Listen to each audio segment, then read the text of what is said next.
Yes, it's a great privilege to be here with all of you. Well, I've been asked to teach on a subject that is a very simple subject, and it's called to love one another. And I can say all kinds of things about it. It's so simple and yet so profound.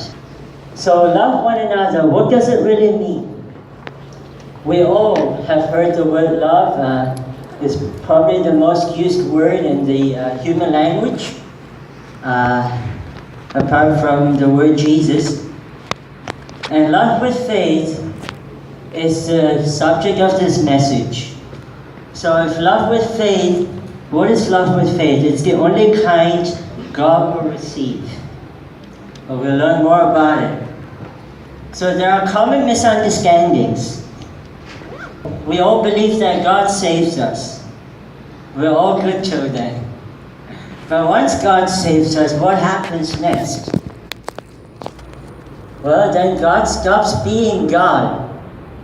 And we start running our own life. Because we already have received our salvation. How does that sound?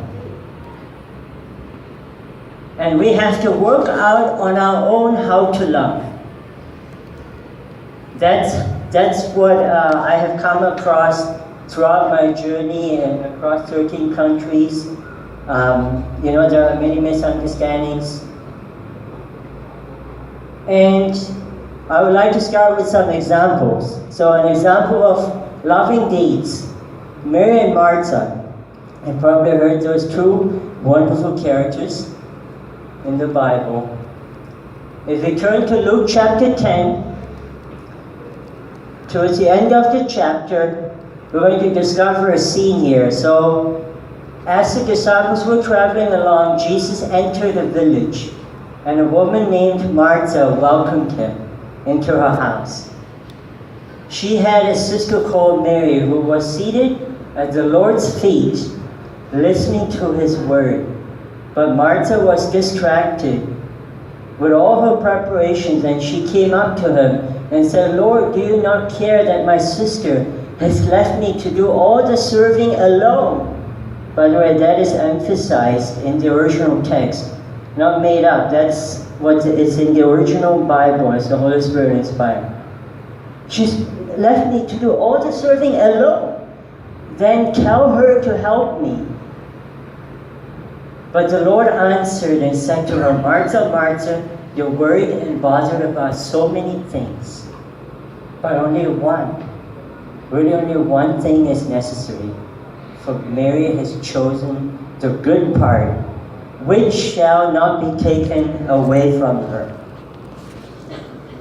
Well, as I look at this passage, I'm asking myself some questions. So, question number one, who cared for Jesus more? Well, at first glance, it seems to me that it was Martha. Jesus comes into her home, and she does what she's got to do. She's preparing a meal for Jesus. She's making sure that Jesus is feeling welcome. But Mary is just sitting there and enjoying the fellowship with Jesus. So, at face value, who cared for Jesus more? Martha or Mary? There's no wrong answer here.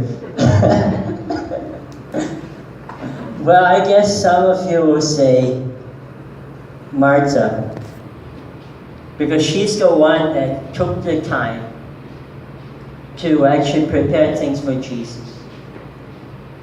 Right? Martha welcomed him into her home. First of all, the invitation is hers, and she was preparing all the things. So she's invited Jesus, and she's got a personal responsibility to make sure Jesus has got all his needs met. But Mary is feeling very relaxed and just sitting at the Lord's feet, and she was listening to his word. Wow. All right. Question number 2. Who loved Jesus more? If Martha cared more for Jesus than Mary, who loved Jesus more? The one who cared, or the one who simply had fellowship with Jesus? Well, I guess we see from this passage, Martha is saying to Jesus, Lord, do you not care? I am so caring. I'm trying to take care of all these needs, and I'm left on my own. And I'm doing my best to love you. Well, this is just my paraphrase. It's said, think loud, right? But the Lord answered and said to her, Martha, Martha, you're worried and bothered about so many things. But only one is necessary. For Mary has chosen the good part. That's emphasized, the good part, which shall not be taken away from her. So, as we can see in this situation, the good part is the part of love. The part that Jesus really appreciated. Now, this matters because Jesus is not only a person, he is the Son of God. He is the living God. He knows what is right. Martha asked Jesus to adjudicate and say who is right and who is wrong. And it turns out that Jesus, as God himself says, in this situation, Mary was the person who was more loving. So, because Mary was listening to his word. So, lesson learned from this example. Not every act that seems loving to man is loving to God. No matter how caring or sacrificial the act may be in itself. Wow, how profound. Isn't it amazing that our measure, the way we judge things, is often so different to the way God judges things. And we must all learn to judge and to love the way the Lord loves.